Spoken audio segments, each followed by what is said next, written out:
एक समय की बात है। एक राज्य में एक दानी और प्रतापी राजा राज्य करता था। वह प्रत्येक गुरुवार को व्रत रखता था और गरीबों को दान देता था। लेकिन रानी को यह सब अच्छा नहीं लगता था।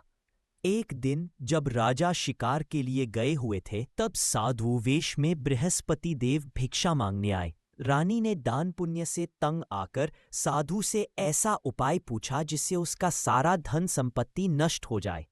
साधु ने रानी से कहा कि अगर तुम ऐसा ही चाहती हो तो अगले गुरुवार को घर को गोबर से लीपो, सिर को पीली मिट्टी से धो, राजा से हजामत बनवाने और गुरुवार को मांस मदिरा का सेवन करने को कहो।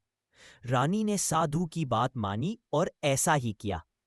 कुछ ही गुरुवार बीते थे कि उनका सारा धन नष्ट हो गया और राजा रानी भूखे प्यासे रहने लगे।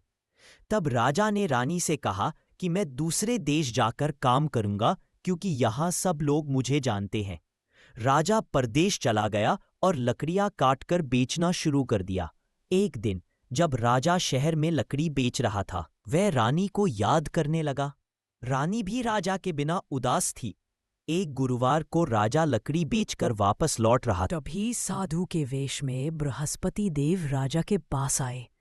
राजा ने साधु का स्वागत किया और उनसे पूछा कि मैं कैसे दुखी हूं। साधु ने राजा से कहा कि तुम बृहस्पति देव के व्रत और कथा के नियमों का पालन क्यों नहीं करते। राजा ने कहा कि मुझे इन नियमों के बारे में पता नहीं है। साधु ने राजा को नियम बताए और कहा कि अगर तुम इन नियमों का पालन करोगे तो तुम्हारी मनोकामना पूरी होगी।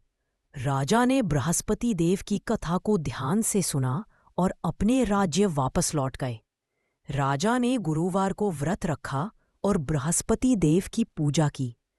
राजा के साथ साथ रानी भी व्रत और पूजा में शामिल हुई। इस व्रत के प्रभाव से राजा और रानी की सारी मनोकामनाएं पूरी हो गईं और वो सुखी और समृद्ध जीवन जीने लगे।